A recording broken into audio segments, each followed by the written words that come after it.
Hello అండి, నేను మీ Sirisha Vanapalli. Welcome back to Vanapalli's kitchen. ఈరోజు మన ఛానల్లో స్పెషల్ ఏంటంటే మన గోదావరి జిల్లాలో ఎక్కువగా చేసుకుని బూందీ కర్రీని ఎలా చేసుకోవాలో ఇప్పుడు మన ఛానల్లో చూసేద్దాం. ఈ రెసిపీ చేయడానికి చాలా తక్కువ టైం పడుతుందండి, ఎక్కువ టైం అవసరం లేదు, జస్ట్ 10 minutesలో అయిపోతుంది. సో ఈజీగా చేసేసుకోవచ్చు మీరు. ముందుగా ఈ రెసిపీ కోసం కడాయిలో ఆయిల్ వేసుకొని ఆయిల్ కొంచెం మరుగుతున్నప్పుడు దీంట్లోకి కొంచెం జీలకర్ర అలాగే కొంచెం ఆవాలు వేసుకొని ఫ్రై చేసుకోవాలి. ఇవి ఇలా ఫ్రై అవుతున్నప్పుడు గరిటెతో ఇలా కలుపుకుంటూ ఒక 2 నిమిషాల పాటు ఫ్రై చేసుకున్న తర్వాత దీంట్లోకి చిన్నగా తరిగిన ఒక కప్పు దాకా ఉల్లిపాయలు వేసుకోండి. ఉల్లిపాయ ముక్కలు కూడా వేసుకున్న తర్వాత గరిటెతో కలుపుకుంటూ ఫ్రై చేసుకోవాలి. నేను ఇక్కడ ఒక 3 ఉల్లిపాయల దాకా తీసుకుని చిన్నగా తరిగి వాటిని వేసుకున్నాను. 3 కూడా మీడియం సైజులో ఉన్న ఉల్లిపాయలే. ఇవి ఇలా ఫ్రై అవుతుండగా దీంట్లోకి కొంచెం కరివేపాకు కూడా వేసుకొని ఈ కరివేపాకు ఉల్లిపాయలు బాగా కలిసేలా కలుపుకుంటూ ఫ్రై చేసుకోవాలి. ఇవి ఇలా ఫ్రై అవుతుండగా దీంట్లోకి రుచికి తగినంత ఉప్పు వేసుకోవాలి. ఉప్పు వేసుకునేటప్పుడు కొంచెం చూసుకొని వేసుకోండి. ఎందుకు చెప్తున్నానంటే బూందీలో కూడా ఆల్రెడీ ఉప్పు ఉంటుంది కదా, సో ఉప్పు అయితే మీరు కొంచెం చూసుకొని కొంచెం వేసుకోండి ఫస్ట్ అయితే. ఇప్పుడు అలాగే దీంట్లోకి 1/2 స్పూన్ దాకా పసుపు కూడా వేసుకొని ఇవన్నీ కూడా అంటే ఉప్పు పసుపు కూడా ఈ ఉల్లిపాయ ముక్కలకి బాగా పట్టేలా కలుపుకుంటూ ఫ్రై చేసుకోవాలి.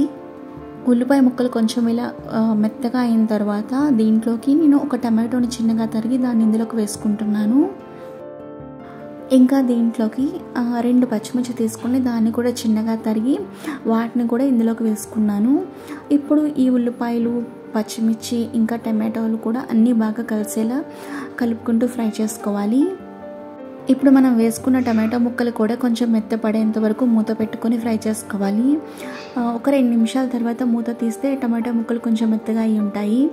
అప్పుడు దీంట్లోకి ఈ మెజర్మెంట్ కప్ ఉంది కదా, దీంతో 1.5 కప్పుల దాకా వాటర్ వేసుకోవాలి. మరీ ఎక్కువగా వాటర్ వేసుకుంటే కనుక కర్రీ బాగా మెత్తగా అయిపోతుంది, సో తినేటప్పుడు అంత మంచిగా ఉండదు. ఇలా వాటర్ కూడా వేసుకున్న తర్వాత దీంట్లోకి 1.5 స్పూన్స్ దాకా కారం వేసుకోవాలి. మీరు కొంచెం స్పైసీగా తినేవాళ్ళు ఇంకో 1/2 స్పూన్ దాకా కారం యాడ్ చేసుకోవచ్చు.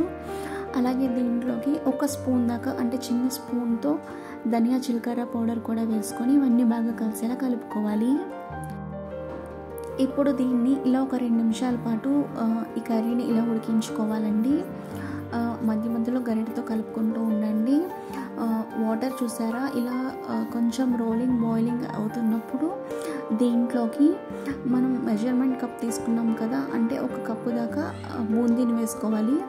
1.5 కప్పుల దాకా వాటర్ వేసాం కదా, 1 కప్పు దాకా బూందీ వేసుకుంటే సరిపోతుంది. 1 గ్లాస్ బూందీ తీసుకుంటే మీరు 1.5 గ్లాసుల దాకా వాటర్ వేసుకోవాలి. బూందీ కూడా వేసుకున్న తర్వాత ఒకసారి గరిటెతో అంతా బాగా కలిసేలా కలుపుకోవాలి. ఇప్పుడు ఒకసారి మీకు సాల్ట్ సరిపోయిందో లేదో ఒకసారి చెక్ చేసుకోండి. మీకు సాల్ట్ సరిపోలేదు అనుకుంటే కనుక ఈ టైంలో మీరు సాల్ట్ని కొంచెం యాడ్ చేసుకోవచ్చు. బూందీ వేసుకుని ఒక 3 to 5 minutes పడుతుంది ఇదంతా ఉడకడానికి. మధ్య మధ్యలో కలుపుతూ ఉండండి గరిటెతో. అలా అని చెప్పి మరీ ఫాస్ట్గా మాత్రం గరిటెతో కలపకండి, ఎందుకంటే బూందీ బాగా పేస్ట్లా అయిపోతుంది. చూడండి, వీడియోలో కనిపిస్తున్నట్టు వాటర్ అంతా కూడా ఇంకిపోయేంత వరకు ఈ కర్రీ ఉడికించుకుంటే బూందీ కర్రీ రెడీ అయిపోయినట్టే. ఎక్కువ టైం కూడా పట్టదు మనకి, జస్ట్ 10 minutes టైం పడుతుంది. టేస్ట్ మాత్రం చాలా అంటే చాలా బాగుంటుందండి. ఎక్కువ నేను చెప్పాలంటే రైస్ కన్నా కూడా కర్రీ ఎక్కువగా తినేస్తారు, అంత టేస్టీగా ఉంటుంది. అసలు మిస్ అవ్వద్దు, ఒకసారి ట్రై చేసి చూడండి. మీకు ఈ వీడియో కనుక నచ్చితే లైక్ చేసి షేర్ చేసి కామెంట్ చేయడం మాత్రం మర్చిపోకండి. Thanks for watching this video. మళ్ళీ మరి ఒక మంచి వీడియోతో వచ్చేస్తాను. అంతవరకు బాయ్.